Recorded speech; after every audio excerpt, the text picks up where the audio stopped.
오늘 두 번째 시간입니다. 오늘 말씀의 제목은 기적을 낳는 감사. 한번 따라 하실까요? 감사는 기적을 낳습니다. 감사는 기적의 언어다. 감사는 믿음의 언어다. 감사는 감정이 아닙니다. 감사는 믿음의 고백입니다. 우리 하나님은 그 믿음의 역사하시는 분이시죠. 그래서 하나님은 믿음을 가장 기뻐하시는 거예요. 믿음이 없이는 하나님을 기쁘시게 하지 못하나니. 하나님을 기뻐하는 자, 여호와를 기뻐하는 자, 그 소원을 이루리라. 여러분 오늘 소원하는 바가 있습니까? 그러면 먼저 믿음으로 하나님을 기쁘시게 하는 자가 되기를 축복합니다. 그것이 감사의 고백이라는 거예요. 그래서 감사는 기적을 낳는다. 아멘입니다. 여러분 감사, 어떤 감사를 우리가 하면 좋을까요?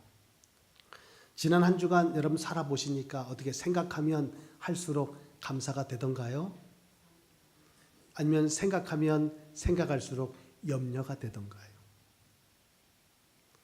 바라기는 우리의 삶의 일상 속에서 작은 일에서부터 감사가 회복되기를 바랍니다. 제가 오늘 읽어드린 이 글 속에 담긴 내용처럼 우리의 삶의 일상 속에서 소소한 일들 속에 작은 것에서부터 감사가 회복되기를 바랍니다.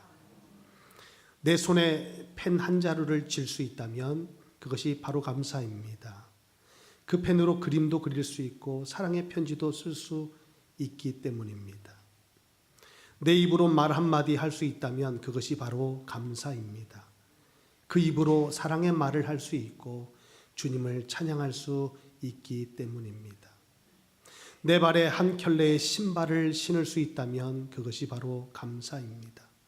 그 신을 신고 집으로 일토록 할 수 있고 산책도 할 수 있기 때문입니다. 내 귀로 작은 소리를 들을 수 있다면 그것이 감사입니다. 아름다운 음악과 새들이 쥐저기는 소리와 위로의 말을 들을 수 있기 때문입니다. 내 코로 향기를 맡을 수 있다면 그것이 감사입니다. 은은한 꽃향기와 맛있는 음식 냄새와 사랑하는 이의 채취를 느낄 수 있기 때문입니다. 내 곁에 부모, 형제와 친구가 있다면 그것이 감사입니다. 서로 의지하고 기대고 마음을 털어놓으며 따뜻한 위로의 말도 전할 수 있기 때문입니다. 생각하면 생각할수록 감사의 이유만 더해지는 여러분의 삶 되기를 축복합니다. 큰 것에서도 감사해야 되지만 지극히 작은 것에 감사하다면 큰 응답도 받아야 되겠지만 걸음걸음마다 작은 응답들이 날마다 여러분의 삶 가운데 함께 한다면 더 풍성한 은혜가 우리와 함께 하지 않겠습니까? 여러분 오늘도 감사, 내일도 감사, 그렇게 믿음으로 하루하루를 살아내는 저와 여러분 되시길 주님 이름으로 축복합니다. 오늘 본문의 말씀도 이 작은 감사로부터 기적을 보게 되는, 작은 감사가 기적을 낳게 되는 현장에 우리는 함께 서 있는 것입니다. 그것이 이름하여 오병이의 기적입니다. 이 오병이의 기적의 사건이 우리에게 주는 신앙의 교훈이 너무도 큰지라 사복음서의 기자들은 하나같이 동일하게 유일하게 오늘 이 사건을 기록하고 있어요. 사복음서 공이 동일하게 기록된 사건은 바로 오병이의 기적의 사건뿐입니다. 그만큼 오늘 성경은 이 사건을 주목하고 있다는 것이죠. 그것은 우리에게는 신앙생활에 있어서 우리가 잊을 수 없는, 꼭 기억해야만 하는 중요한 영적 교훈이 담겨 있다 말할 수 있을 것입니다. 여러분 신앙생활에서 감사를 잃어버렸다. 이것은 적은 문제가 아닌 것입니다. 여러분 오늘 말씀을 듣다 보면 그런 생각들 하실 거예요. 그래, 감사하면 기적을 낳는다. 그런데 그렇게 감사할 수 없는 우리의 형편임을, 오늘 이 말씀을 듣고 아멘은 하지만 실제 우리의 삶의 자리로 돌아가 보면 염려거리, 근심거리, 걱정거리가 더 많은 것을 우리가 보게 됩니다. 다시 말해서 오늘 이 말씀을 듣지만 정작 우리 안에는 감사함이 있지 못하다는 것입니다. 범사에 감사하라. 이것이 우리를 향하신 하나님의 뜻이라 말씀해 주건만 우리는 범사에 감사치 못하는 것이 오늘의 우리의 현실이 아니냐. 여러분 어떠세요? 감사가 충만합니까?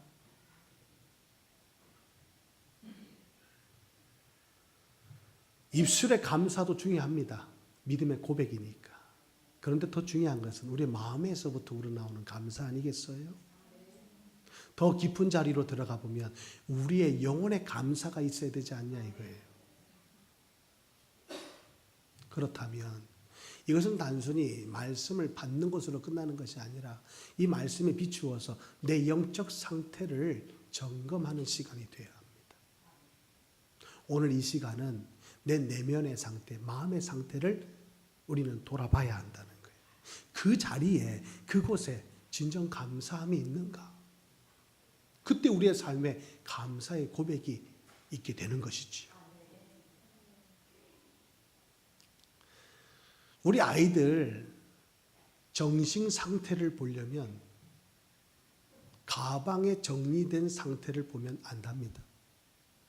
그래서 우리 학부모, 우리 부모님들이 애들을 혼낼 때 너 가방 가져와 봐.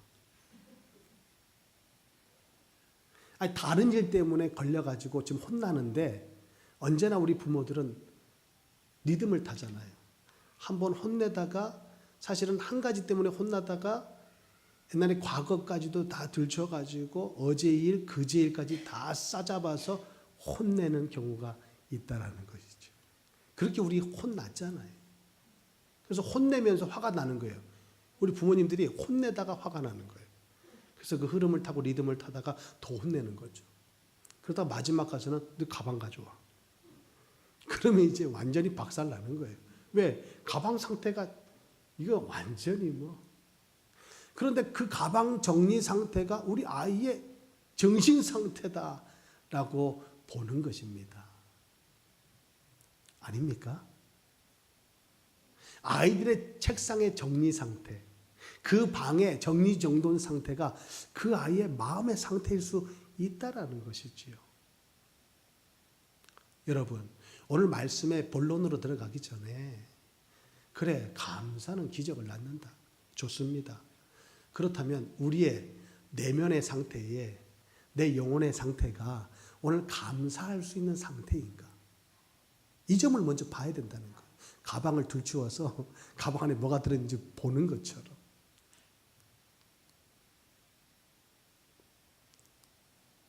여러분 정말 감사할 준비가 되셨습니까? 감사하자 해서 감사가 됩니까? 그래서는 기적을 못 나올 겁니다. 그래서 오늘 말씀에 들어가기 전에 내 내면을 먼저 보자는 거예요. 아, 내 영적 상태, 내 마음의 상태는 지금 오늘 이 말씀을 받을 준비가 되어 있는가? 그리고 말씀 받을 때 그 말씀 그대로 우리의 삶도 이와 같이 변화되고 기적을 일으키는 삶으로 나아갈 수 있다는 믿음이 준비되어 있는가? 그 믿음 없이 말씀을 듣는다면 무슨 소용이 있냐 이거예요. 오늘 이 말씀을 받을 때 말씀 그대로 될 줄 믿습니다. 그래서 오늘도 내 입술에, 아니 내 영혼에 감사의 고백이 기적을 낳을 줄 믿습니다.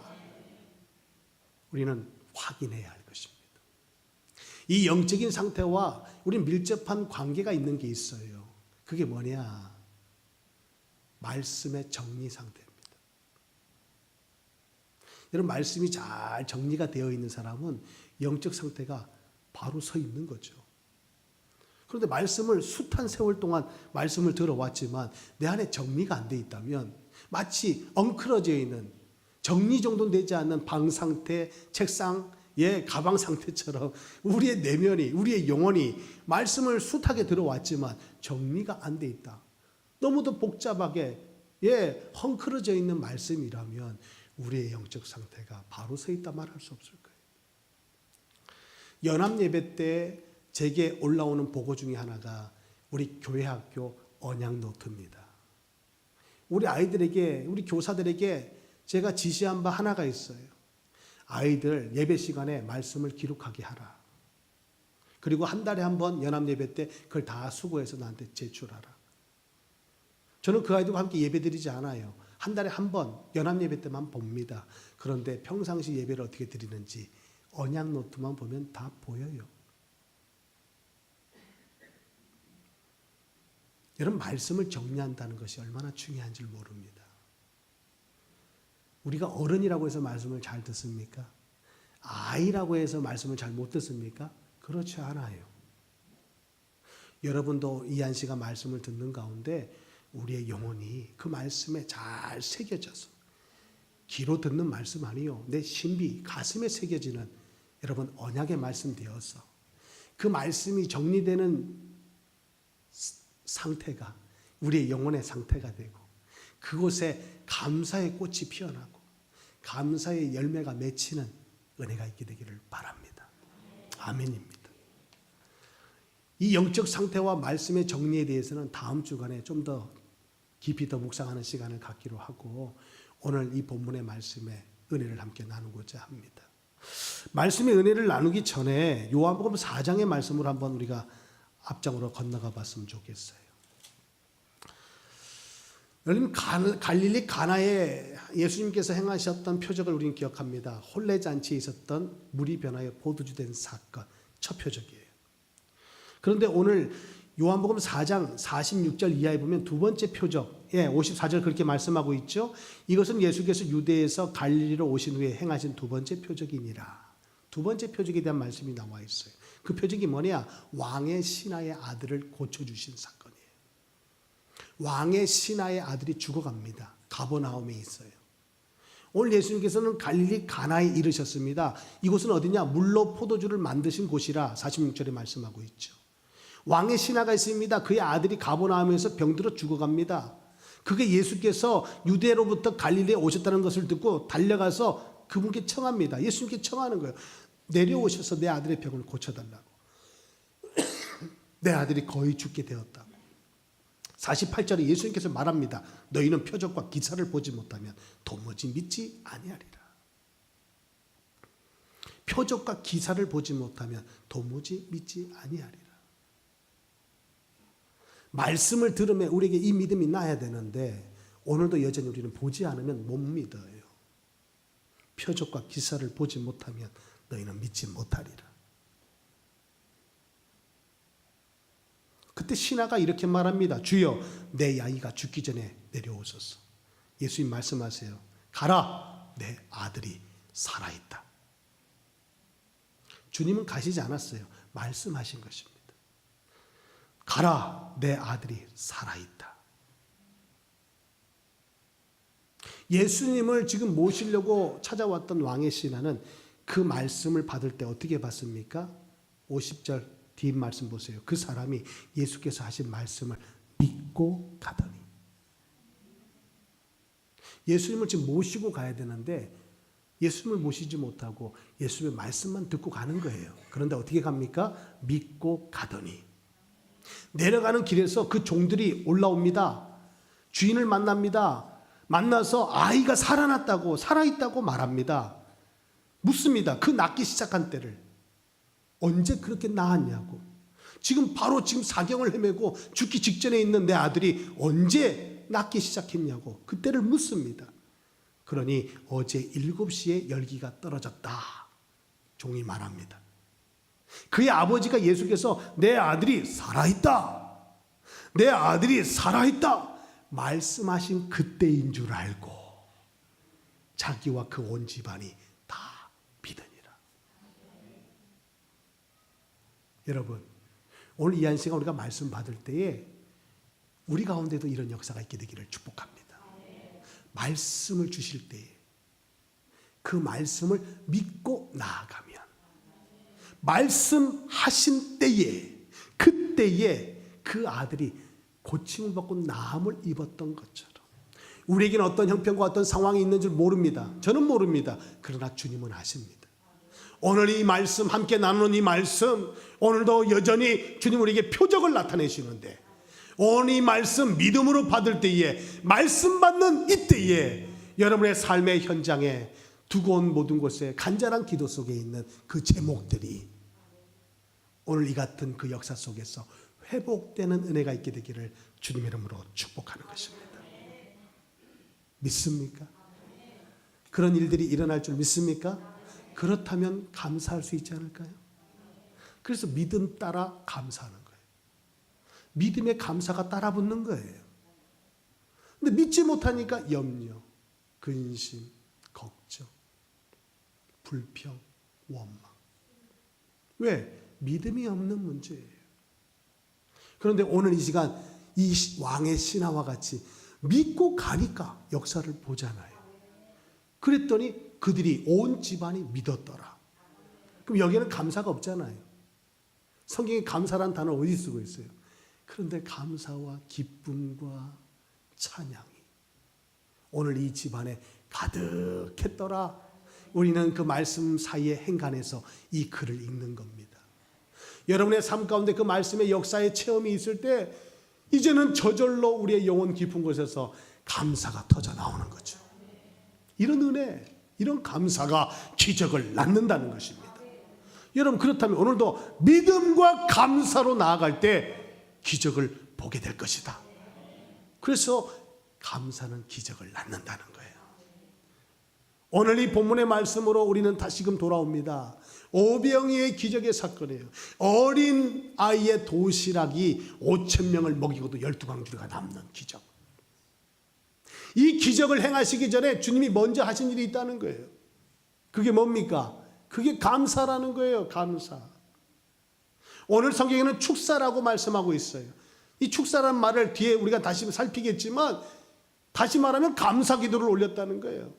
왜요? 주님은 아시니까. 비록 보잘것없는 어린아이의 도시락에 지나지 않는 오병이어 떡 2개, 떡 2덩어리, 볼떡 5개와 물고기 2마리에 지나지 않지만 오늘 이것이 이 자리에 모여있는 구름대같이 몰려온 수많은 무리들을 다 먹이고도 남을 줄 주님은 아시니까 감사했던 거예요. 근데 우리는 모르니까, 안 믿으니까 염려가 되는 거예요. 한번 따라합시다. 나는 이 믿음이 없습니다. 하지만 오늘 이 믿음을 갖겠습니다. 주님 허락해 주옵소서. 이 마음으로 오늘 말씀을 받는다면 왕의 신하와 같은 이적을 보게 될 줄 믿습니다. 오늘 오병이의 기적의 사건은 성경에 기록된 사건이 아니고 오늘도 우리의 삶 속에도 펼쳐져야만 하는, 우리가 경험해야만 하는, 우리가 체험해야만 하는 표적의 사건인 줄 믿습니다. 할렐루야, 할렐루야. 그래서 오늘도 예수님의 감사가 여러분의 감사가 되어 그 감사가 기적을 낳는 여러분의 삶 되기를 주님으로 축복합니다. 오늘 본문의 말씀을 보면서 저는 먼저 생각할 것은 영적인 시각이 우리에게 있어야 된다라는 것입니다. 첫째로 영적인 시각입니다. 여러분, 믿음은 바라봄이래요. 어떻게 보느냐가 중요하다는 거예요. 오늘 예수님께서는 우리가 오늘 6장의 본문으로 다시 돌아와서 본다면 1절로 4절까지의 말씀은 여러분 참고하시고요. 2절 하반절에 보니까 큰 무리가 따랐대요. 이는 병자들에게 행하시는 표적을 보았기 때문이다. 예수님께서는 갈릴리 중심으로 하나님의 천국 복음을 선포하시며 많은 병자들을 고쳐주셨어요. 물이 변하여 포도주 됐잖아요. 왕의 신하 아들도 살려주셨잖아요. 여러분, 많은 병자들을 고쳐주셨어요. 오늘 예수님께서는 갈릴리 중심으로 이와 같은 많은 기사와 이적을 행하신 것입니다. 그래서 많은 사람들이 이것을 보고 구름대같이 몰려든 거예요. 그때 예수님께서 산에 오르십니다. 제자들과 함께 거기 앉으셔서 말씀을 나누시는데 그곳에 많은 사람들이 예수님을 쫓아온 거예요. 때가 된 것입니다. 이제 식사할 때가 된 거예요. 시장기가 도는 것입니다. 예수님께서 눈을 들어보십니다. 5절에 큰 무리가 자기에게로 오는 것을 보시고 빌립에게 말하십니다. 우리가 어디서 떡을 사서 이 사람들을 먹이겠느냐? 우리가 어디서 떡을 사서 이 사람들을 먹이겠느냐? 뭐 그 주변에 가까이에 떡집이 있었나 보죠? 그래서 떡집에 가서 떡 사가지고 이 많은 무리들을 오늘 먹일 것을 주님 말씀하시는 겁니까? 그렇지 않아요. 오늘 6절 말씀 보세요. 이렇게 말씀하시면 친히 어떻게 하실지를 아시고 빌립을 시험하고자 하십니다. 빌립이 어떤 대답을 하실지 주님은 아셨던 것 같아요. 언제나 우리는 주님의 기대에 항상 부응하는 것 같아요. 주님은 우리의 믿음 없음을 보시잖아요. 그래서 오늘 이처럼 말씀을 우리를 시험하실 때 우린 여지없이 빌립과 같이 꼭 그렇게 대답하는 것 같습니다. 오늘 빌립의 대답을 보세요. 7절 빌립이 대답하되 각 사람으로 조금씩 받게 할지라도 200데나리온의 떡이 부족하리이다. 빌립은 역시 머리가 좋아요.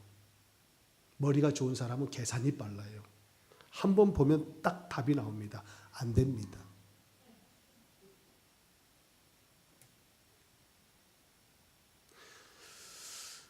오늘 주님이 말씀하십니다. 우리가 어디서 떡을 사서 이 사람들을 먹이면 좋겠니?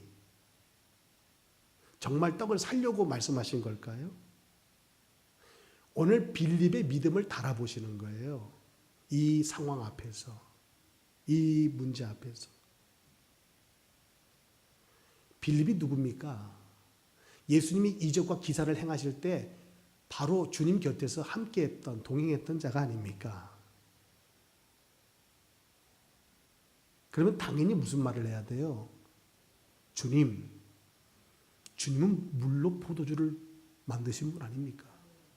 주님은 생명의 주관자가 되셔서 죽은 자도 살리셨고 눈먼 자도 눈을 뜨게 하셨고 귀신들에서 고통 중에 있는 자들을 다 고쳐주시지 않았습니까? 주님 말씀만 하옵소서. 우리가 할 일이 무엇이니까 내가 순종하겠나이다. 이러면 하야 넌 정말 내 제자야 라고 주님한테 칭찬받을 건데 오늘 빌립이 하는 말 들어보세요. 200데나리온의 떡을 사도 이들에게 조금씩 나눠줘도 부족할 겁니다.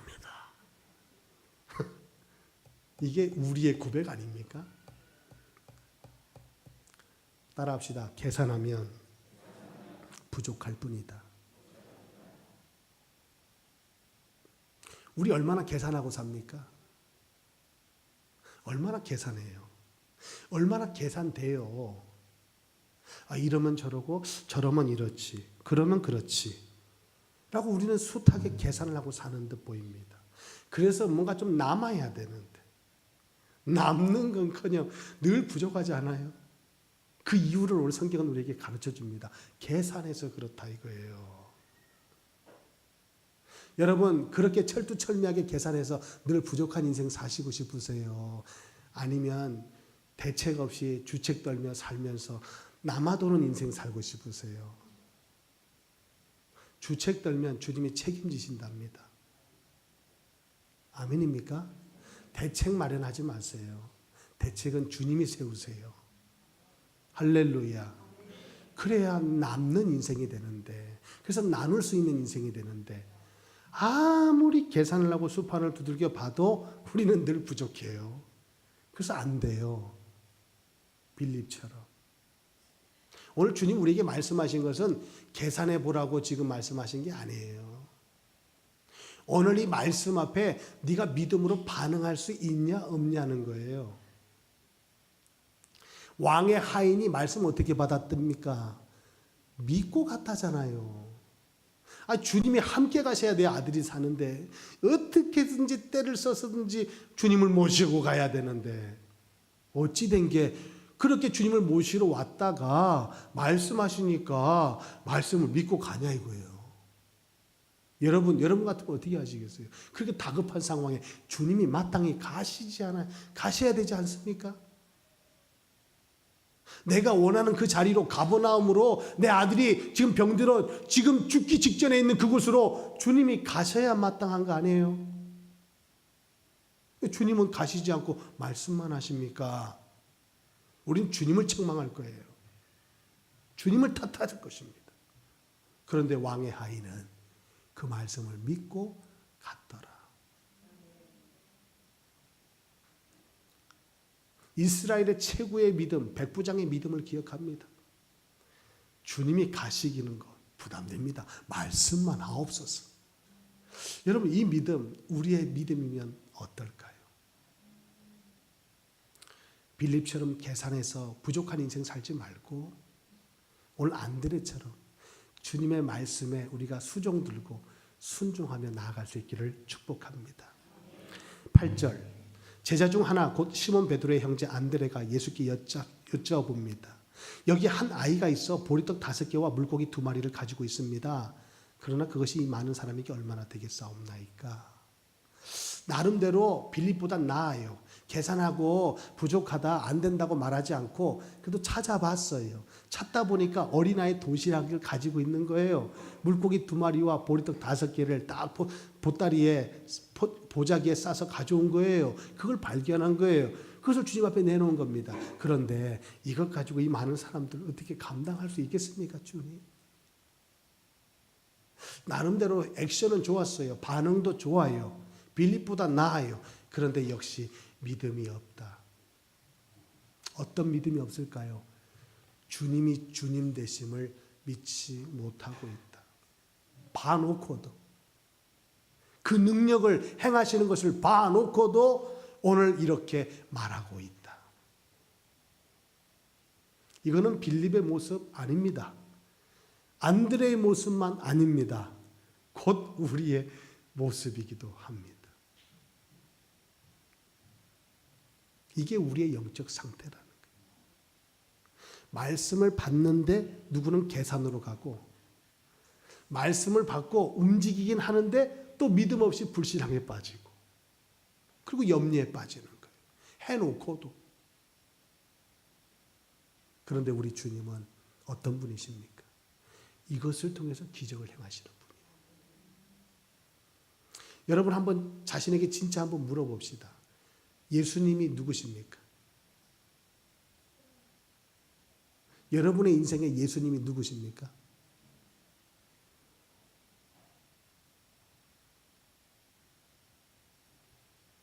그리스도가 아닙니까? 예수님이 정말 그리스도십니까? 그러면 그리스도로 오신 그분은 우리를 위해서 무슨 일을 하셨습니까? 십자가에서 하신 일이 무슨 일입니까? 우리의 배고픔을 해결하기 위해서, 우리의 성공과 출세 문제를 해결하기 위해서, 내가 간절히 소원하는 기도 제목을 응답하시기 위해서 오신 분입니까? 그래서 십자가를 지신 겁니까? 예수님의 죽음은 우리 인생의 어떤 문제를 해결했냐 이거예요.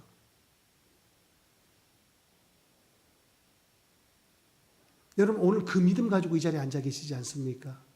예수는 그리스도시요 살아계신 하나님의 아들이십니다.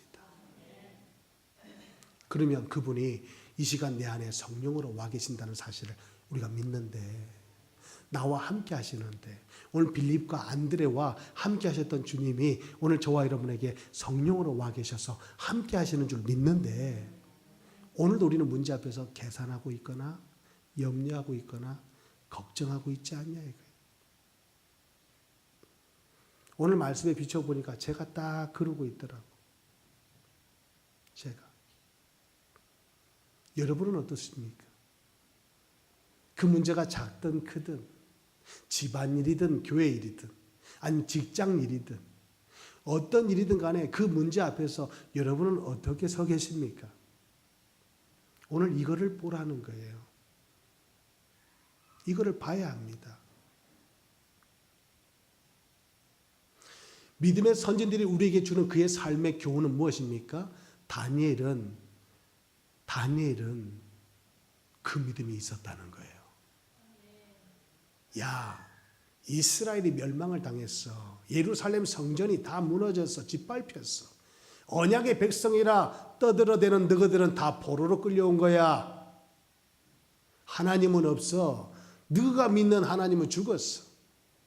그러니 우리의 신전 앞에 무릎을 꿇으라. 그 당시만 하더라도 전쟁에서 이기면 그들이 믿는 신이 이겼다고 믿는 거예요. 이스라엘이 졌습니다. 언약의 백성들이 멸망을 당하고 포로로 끌려와 있는 그 시대에 다니엘은 뜻을 정했답니다. 왕이 내려주는 산의 진미를 먹지 않겠다고. 어찌 우리가 우상 앞에 바친 제물을 먹겠냐고. 나는 뜻을 정한다. 그 말인즉 하나님이 없다. 하나님이 죽어버렸다. 하나님이 졌다. 라고 말하는 그 시대 앞에 다니엘은 시퍼렇게 살아 역사하시는 하나님을 보고 있는 거예요. 남들은 제갈 길, 살 길을 찾아서 발버둥 치고 있는 그때에 다니엘은 죽을 줄 알면서도 사자굴에 던져줄 줄 알면서도 그렇게 믿음의 창을 열고 감사하며 나가는 거예요. 이 감사가 어디서 나오는 겁니까? 그 믿음 아닙니까? 빌립보서 4장 6절 7절에 바울은 우리에게 권면합니다. 아무것도 염려하지 마라. 믿음 안에 서 있는 자들이요, 아무것도 염려하지 마라. 오직 기도와 간구로 하나님 앞에 아뢰라. 그냥 모든 지각에 뛰어나신 평강의 하나님이 내 마음과 생각을 지키실 것이다. 할렐루야. 어떻게 기도하라고요? 감사함으로 기도하라. 근데 우리 어떻게 기도하고 있어요? 서글퍼서, 억울해서, 너무 고통 중에 그렇게 심령이 무너지고 가슴이 찢겨져서 그렇게 우리가 기도하고 있지 않습니까? 그 형편은 이해가 됩니다. 같이 마음이 아픕니다. 그런데 우리 모습 믿음은 아닙니다. 저는 하나님 앞에 오늘 이 말씀 앞에 회개합니다. 내게 믿음이 없었노라고. 여러분, 그 믿음이 우리 안에 솟아나면, 그 믿음이 우리에게 회복되면 따라 붙는 게 있어요. 그게 뭡니까? 감사라. 왜요? 나는 죽어도 산다. 인생 한 번 죽지 두 번 죽냐? 내가 하나님의 영광 앞에서 장렬하게 전사하리라. 사작을 두렵지 않아. 나를 집어 던져봐. 어떤 일이 일어나. 요 하나님이 나와 함께 하셔. 오늘 다니엘이 그 믿음으로 들어갔더니 표적이 나타났어요. 하나님이 너와 함께 한다는 사실을 보여준 것입니다. 여러분, 오늘 이 믿음이 하나님 살아계신다, 사신 하나님이 나와 함께 하신다, 내가 사망의 음침한 골짜기를 지나더라도 해를 두려워하지 않는 것은 여호와 하나님 나와 함께 하심이라. 여러분, 그 믿음으로 나아가는 다윗 실패했습니까? 승리했습니까? 승리자의 자리에서 여호와의 영광을 높였던 다윗처럼, 여러분, 그 다윗의 인생 속에 성경은 다 말할 수 없지만 감사와 찬송이 시편에 여러분 곳곳에 스며 있는 거예요. 감사와 찬송. 오늘 여러분의 삶 가운데 그 감사가 회복되기를 축복합니다. 이게 기본이에요. 이게 믿음의 기본이다. 여러분, 운동선수들이 제일 중요시 여기는 훈련이 기본기입니다. 기본기를 다지는 거예요. 기본기가 무너지면 응용 동작 아무리 애쓰고 힘써도 소용없어요. 여러분, 공사 중에, 건축 공사 중에 제일 중요한 공사가 기초공사랍니다. 100층 아니라 200층 아니라 그 높은 빌딩을 쌓아 올려도 기초가 부실하면 무너지는 거예요. 기초공사가 제일 어려운 공사고 제일 돈이 많이 들어가는 공사고 제일 중요한 공사랍니다. 여러분, 신앙에서 기초가 무엇입니까? 여러분의 신앙의 기본이 뭐냐 이거예요. 오늘 이 믿음의 안경을 쓰고 우리가 바라봄이 이게 신앙의 기본이 아니냐. 그런 믿음의 시각을 가짐이 기본이 아니냐. 오늘 우리에게 말씀해 주고 있는 것입니다. 그런 영적인 시각, 영적인 기본을 우리가 회복할 때 따라 붙는 것이 뭐냐? 절대 감사라는 거예요. 오늘 그 감사, 우리의 감사의 길을 축복합니다. 한번 따라 하실까요? 예수는 그리스도시요, 우리 인생의 모든 문제에 해답 되시고 정답 되시고 응답 되신다. 아멘. 감사합니다. 응답 되시고 해답 되시고 정답 되시는 주님 감사합니다. 그러면 우리 안에 기적이 이제 시작되는 거예요.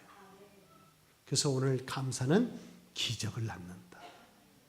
오늘 예수님께서 이 오병의 기적을 통해서 우리에게 나타내시는 표적이 뭡니까? 뭘 나타내시는 거예요? 봐라, 내가 이렇게 능력 있지? 이 어린아이의 도시락을 내가 5,000명을 먹이는 이렇게 풍성한 양식이 되게 한 것을 보았느냐? 나에게는 이런 능력이 있어. 아멘. 그것을 나타내시려고 오늘 표적을 행하신 겁니까? 오늘 예수님께서 물이 변하여 포도되게 하심도, 죽은 자를 살리심도, 병든 자를 고치심도, 그것 다 무엇을 나타내기 위함입니까? 당신께서 이 땅에 하나님이 보내신 참 선지자, 메시아, 그리스도심을 나타내시는 거예요. 오늘 14절 말씀 봅시다. 그 사람들이 예수께서 행하신 이 표적을 보고 말하되 이는 참으로 세상에 오실 그 선지자라. 이 표적을 보고서 그들은 알게 된 거예요. 여러분, 오늘도 우리는 말씀을 보면서 예수가 그리스도라는 사실을 고백만 하는 것이 아니라 그 믿음의 능력을 여러분 누리는 자가 되기를 축복합니다. 예수는 그리스도라. 이게 복음의 시작과 결론인 것입니다. 말씀의 시작과 결론이 여기 있는 거예요. 그러면 우리의 믿음은 말씀을 따라감이 마땅한 줄 아랍니다. 그렇다면 우리의 믿음의 시작도 예수요, 결론도 예수라. 아멘입니까? 히브리서 12장 2절의 말씀에 보니까 믿음의 주여 우리를 온전케 하신 예수를 바라보라. 예수를 바라봐야 돼요. 우리는 오병이의 기적의 사건을 바라봅니다. 물이 변하여 포도주 된 사건을 기억합니다. 아닙니다.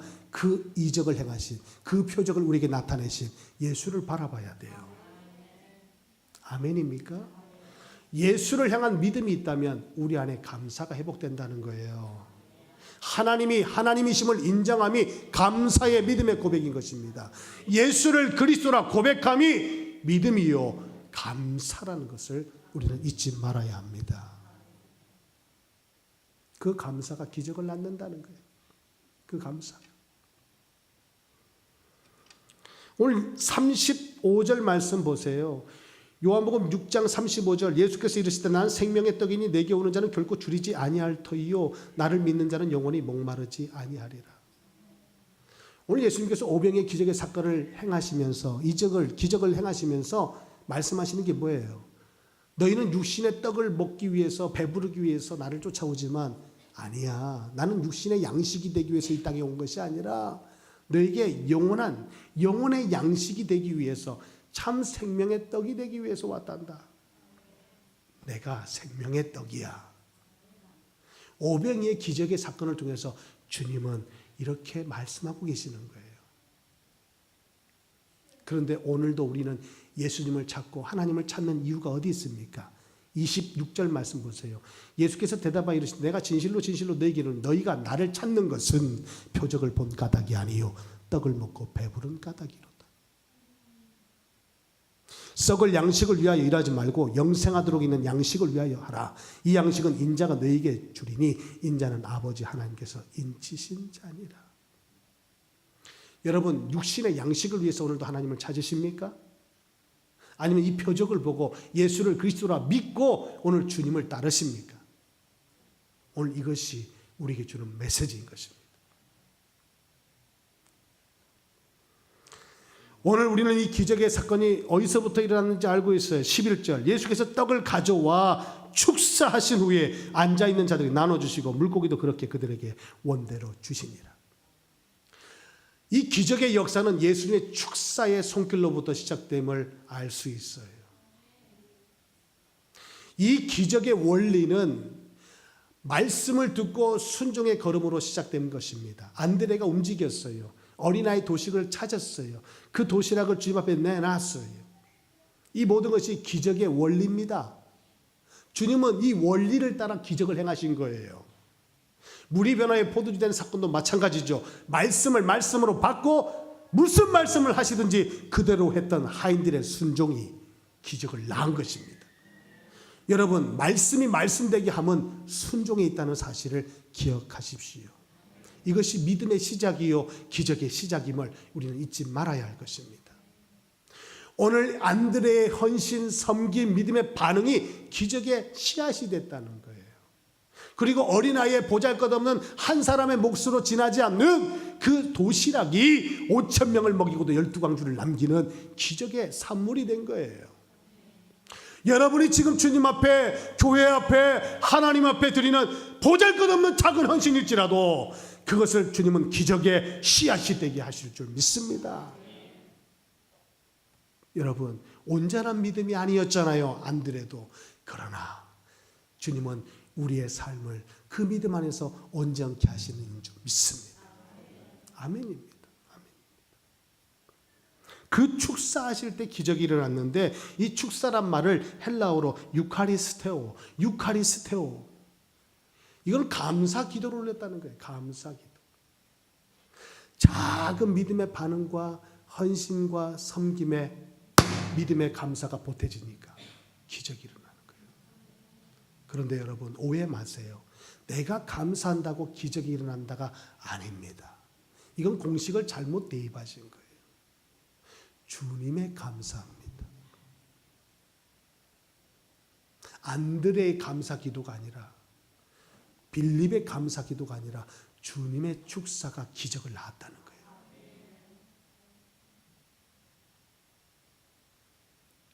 오늘 이 말씀 듣고 가서 내가 감사해야지. 내가 이거 필요한데 이걸 얻기 위해서 감사해 봐야지. 기적이 일어나나 안 일어나네. 우린 또 낙심하고 실망할 거예요. 이건 잘못 받은 거예요, 말씀. 오늘 주님의 축사입니다. 주님의 축사가 기적을 낳았다는 거예요. 주님의 축사에 감사의 기도에는 의심이 1도 없을 겁니다. 우리는 아무리 믿음 좋아도 순금보다 못할 거예요. 99.999. 이거 진짜 좋은 믿음이에요. 근데 거기에도 의심이 있어요. 0.1%. 근데 우리 주님이 가진 믿음에는, 그 감사 속에는 의심이 0.0000001도 없다라는 사실. 오늘 그 감사, 우리 감사가 되기를 바랍니다. 그러면 기적이 일어난다는 거예요. 사도 바울은 우리에게 권면합니다. 범사에 감사하라고. 이는 그리스도 예수 안에서 너희를 향하신 하나님의 뜻이라. 여러분, 범사에 감사하십니까? 믿음의 감사? 아멘. 범사에 감사하세요?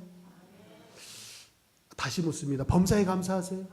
아멘입니다. 좋습니다. 우리 생수의 함께 성도님들은 그 정도 수준이라 저는 믿어 의심치 않습니다. 근데 저는 좀 흔들릴 때가 많아요. 믿음이 막 흔들릴 때가 있어요. 누가 흔들 때 흔들리는 것은 이해됩니다. 근데 누가 흔들지도 않는데 혼자 흔들릴 때, 이때는 제가 봐도 참 실망스러워요. 영적인 존재 사탄도 그렇게 말할 거면, 나도 가만히 있는데 쟤는 왜 그러냐? 여러분, 그럴 때 있지 않아요? 뭐 바람이 불어서 흔들립니까? 그건 이해돼요. 근데 바람도 안 부는데 왜 우리가 흔들리냐 이거예요. 누가 건드리기라 했습니까? 근데 왜 우리가 흔들리고 있냐 이거예요. 이런 연약한 우리의 믿음을 오늘 이 시간 말씀 앞에 낱낱이 까발리는 거예요. 그 증거를 댄다면 감사가 없다. 여러분, 믿음 안에서 구원받은 하나님의 자녀가 감사치 못한다. 여러분, 신앙생활에 빨간불 들어온 거예요. 빨간불은 빨리 가라는 사인이 아닙니다. 멈추란 사인이지. 근데 우리는 차를 몰고 다니다 보면 노란불이 딱 켜지면 그때부터 우리는 속도를 내기 시작합니다. 그리고 빨간불은 빨리 지나갑니다. 아닙니다. 그럼 사고 납니다. 빨간불은 멈춰야 돼요. 여러분, 신앙생활에서 감사가 자꾸 사라지면 빨간불이 들어와 있다는 거 아시고 걸음을 멈추세요. 그리고 기도하세요. 하나님, 내게 은혜를 달라고.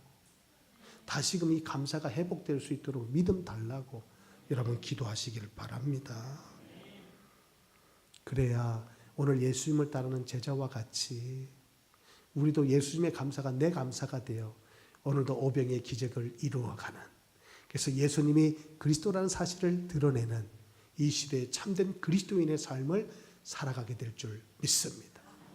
한 가지 말씀드리고 마칠게요. 오늘도 이 말씀을 듣고 돌아가지만 우리는 또 여전히 계산할 거예요. 안 할 겁니까? 계산 안 하고 어떻게 삽니까? 아니 심지어 마트에 가도 슈퍼에 가도 계산하고 나와야지 어떻게 잔돈 안 받고 나옵니까? 계산해야 돼요. 계획 세워야 돼요. 그것이 나쁜 것만은 아닙니다. 그런데 이제는 믿음의 계산을 해야 합니다. 제가 살아보니까 뭐 어려운 거 몰라도 살아요. 사치견산, 더하기, 뺄셈, 곱셈, 나눗셈만 잘해도 인생 사는데 문제 없어요. 그래서 저는 믿음의 사치견산만 잘해도 승리할 수 있다. 첫 번째 덧셈. 뭘 더할까요? 여러분 은혜를 더하세요. 아멘. 지혜를 더하세요. 그러면 여러분의 삶 가운데 풍성함이 있지 않겠어요? 그러면 더하는 게 있다면 무엇을 뺄까요? 여러분의 인생에 무엇을 빼면 좋겠습니까?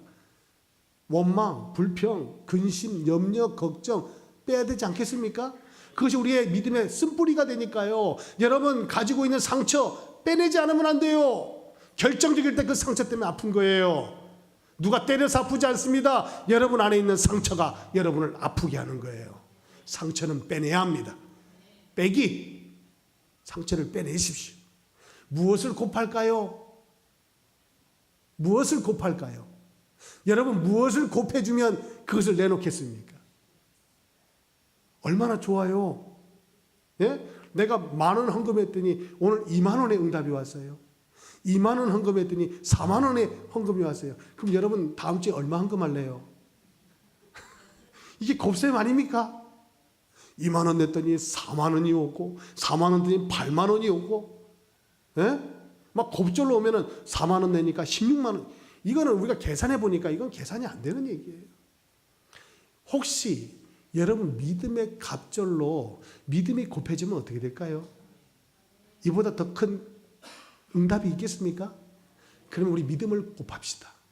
하나님 나에게 갑절의 믿음, 갑절의 영감을 주옵소서. 무엇을 나눌까요? 여러분 받은 복 혼자만 챙겨서 천국 갈랍니까? 그럼 주님이 잘했다고 말씀하실까요? 너 잘했다. 혼자 잘 먹고 잘 살다 왔니?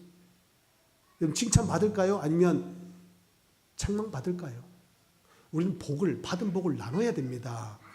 받은 복을 나누면 그 복이 넘치는 줄 믿습니다. 오늘도 우리는 그 은혜와 복을 나눌 때에, 그 믿음의 사치견산 속으로 들어갈 때에 오늘도 우리는 기적을 이루고 기적을 체험하는 믿음의 삶이 될 줄 믿습니다. 여러분 감사는 기적을 낳습니다. 그 응답의 주인공으로 한 주간을 승리하며 살아가시는 저와 여러분이 되시길 주님의 이름으로 축복합니다.